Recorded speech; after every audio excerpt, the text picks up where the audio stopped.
Hi നമസ്കാരം. HSA all subjects പെഡഗോഗിയുടെ 5 out of 5 സീരീസിൻ്റെ 6ാമത്തെ പാർട്ടിലേക്ക് എല്ലാവർക്കും സ്വാഗതം. നിങ്ങൾക്ക് യൂസ്ഫുൾ ആകുന്നുണ്ട് എന്ന് പ്രതീക്ഷിക്കുന്നു. തീർച്ചയായിട്ടും ഇതിനെ മുൻപോട്ട് കൊണ്ടുപോകണം എന്നൊക്കെ ഉള്ളത് നിങ്ങളുടെ ഫീഡ്ബാക്സ് അനുസരിച്ചുകൊണ്ടാണ് നിങ്ങളുടെ കമൻറ്റ്സ് രേഖപ്പെടുത്തുക. എത്ര എണ്ണം സ്കോർ ചെയ്യാൻ പറ്റുന്നുണ്ടെന്ന് നിങ്ങൾ തന്നെ രേഖപ്പെടുത്തുക. ഇന്നത്തെ 5 ക്വസ്റ്റ്യൻസ് 5 നിങ്ങൾക്ക് ആൻസർ ചെയ്യാൻ പറ്റുമെന്ന് പ്രതീക്ഷിക്കുന്നു. ഇന്നും നമ്മൾ പ്രീവിയസ് ഇയർ ക്വസ്റ്റ്യൻ പേപ്പറിൽ നിന്നുള്ള 5 ക്വസ്റ്റ്യൻസിനാണ് നിങ്ങളുടെ മുമ്പിലേക്ക് ഇൻട്രൊഡ്യൂസ് ചെയ്തിരിക്കുന്നത്.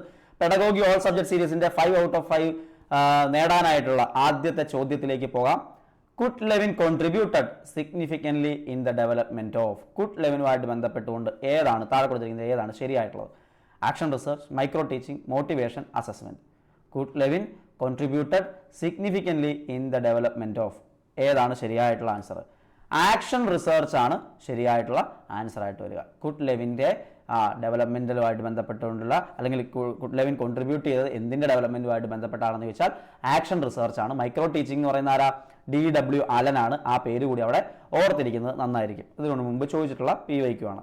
Which characteristic of a good evaluation tool is connected to internal consistency of the items? Which characteristic of a good evaluation tool is connected to internal consistency? Validity ആണോ, reliability ആണോ, comparability ആണോ, objectivity ആണോ? Internal consistency. Validity reliability എപ്പോഴും ചോദിക്കുന്നതാണ്, എപ്പോഴും ആളുകൾക്ക് മാറിപ്പോകുന്നതാണ്. ഇവാലുവേഷനുമായിട്ട് ബന്ധപ്പെട്ട് ഏറ്റവും ഇമ്പോർട്ടൻ്റ് ആയിട്ട് നിങ്ങൾ പഠിച്ചു വെക്കേണ്ട ഒരു ടോപ്പിക് കൂടിയാണ്. ഇന്റേണൽ കൺസിസ്റ്റൻസി എന്ന് പറയുമ്പോൾ അവിടെ റിലയബിലിറ്റി ആണ് ഉദ്ദേശിക്കുന്നത്. റിലയബിലിറ്റി ആണ് അവിടുത്തെ ആൻസർ ആയിട്ട് വരുന്നത്. അങ്ങനെയാണ് അടുത്ത ചോദ്യം നോക്കൂ. What type of reinforcement is used by a teacher when she allowed a naughty child in her class whom she had forcefully seated in the front bench to sit with his friends when he behaved well in the class? അതായത് positive reinforcement ആണോ, negative reinforcement ആണോ, token reinforcement ആണോ, verbal reinforcement ആണോ? ഏതാണ്? ഒരു naughty ആയിട്ടുള്ള ഒരു കുട്ടിയെ ക്ലാസ് റൂമിൽ ഫ്രണ്ട് ബെഞ്ചിൽ കൊണ്ടിരുത്താനായിട്ട് ഇരുത്തിയിരിക്കുന്നു. അവൻ മര്യാദയ്ക്ക് ബിഹേവ് ചെയ്ത് കഴിഞ്ഞപ്പോൾ അവൻ്റെ ഫ്രണ്ട്സിൻ്റെ കൂടെ തന്നെ പോയിട്ട് ഇരിക്കാനുള്ള അനുവാദം കൊടുക്കുന്നു. അപ്പോൾ പലരും വിചാരിക്കുക അത് പോസിറ്റീവ് ആയിട്ടുള്ള കാര്യമല്ലേ, പോസിറ്റീവ് റീഇൻഫോഴ്സ്മെന്റ് അല്ലേ എന്ന് വിചാരിച്ചിട്ട് തെറ്റിക്കാനുള്ള സാധ്യത വളരെ കൂടുതലാണ്. ഒരു കാര്യം റിമൂവ് ചെയ്യാണ് അല്ലേ, നെഗറ്റീവായിട്ട് അവന് തോന്നിയ ഒരു കാര്യത്തെ അവിടുന്ന് റിമൂവ് ചെയ്യാണ് ചെയ്യുന്നത്. സോ റിമൂവ് ചെയ്തുകൊണ്ട് തന്നെ നെഗറ്റീവ് റീഇൻഫോഴ്സ്മെന്റ് ആണ്. പോസിറ്റീവ് ആയിട്ടുള്ള ഒരു കാര്യത്തെ ഇൻട്രൊഡ്യൂസ് ചെയ്യുമ്പോൾ, പുതുതായിട്ട് ഇൻട്രൊഡ്യൂസ് ചെയ്യുമ്പോഴാണ് പോസിറ്റീവ് റീഇൻഫോഴ്സ്മെന്റ് ആവുന്നത്. ഉള്ള ഒരു കാര്യത്തെ റിമൂവ് ചെയ്ത് കൊടുക്കുമ്പോൾ അത് നെഗറ്റീവ് റീഇൻഫോഴ്സ്മെന്റ് ആണ് എന്നുള്ളത് ഓർത്തിരിക്കുക. തെറ്റിക്കാൻ വളരെയേറെ സാധ്യതയുള്ള ഒരു ടോപ്പിക്കാണ്, ഒരുപാട് ആവർത്തിക്കുന്ന ഒന്നാണ്.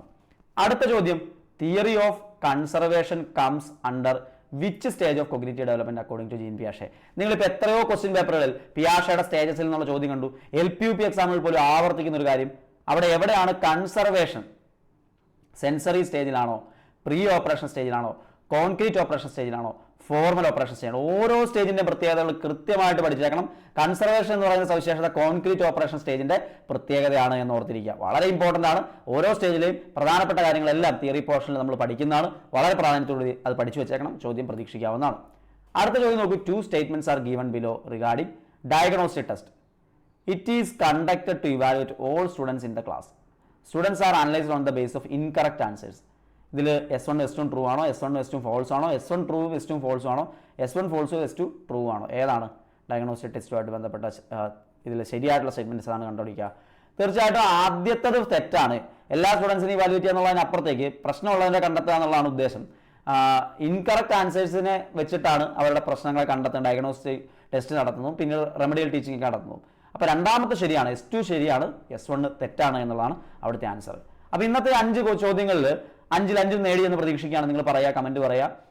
ഏതൊക്കെ ഇനിയിപ്പോൾ ടോപ്പിക് വൈസ് ഉള്ളതോ അല്ലെങ്കിൽ എന്തെങ്കിലും ബുദ്ധിമുട്ടുള്ള ഏരിയാസ് ഒക്കെ ഉണ്ടെങ്കിൽ കമൻറ്റ് ചെയ്യാം, നമുക്ക് നോക്കാം. ഈ സീരീസിൻ്റെ അവസാന പാർട്ട് അടുത്ത വീഡിയോയിൽ നിങ്ങൾക്ക് ലഭ്യമാകുന്നതായിരിക്കും. നിങ്ങളുടെ ഫീഡ്ബാക്സ് പറയാം. നോട്ട്സ് ടെലഗ്രാം ഗ്രൂപ്പിലൂടെ ഷെയർ ചെയ്യുന്നതായിരിക്കും. ടെലഗ്രാം ലിങ്ക് കമൻറ്റ് ബോക്സിൽ നമ്മുടെ ഇതിൽ എന്താ പറയുക, നമ്മുടെ ഡിസ്ക്രിപ്ഷനിൽ കൊടുത്തിട്ടുണ്ട്. നിങ്ങൾക്ക് നോക്കിക്കഴിഞ്ഞാൽ കിട്ടും. സോ വീണ്ടും കാണാം. എല്ലാവർക്കും നന്ദി.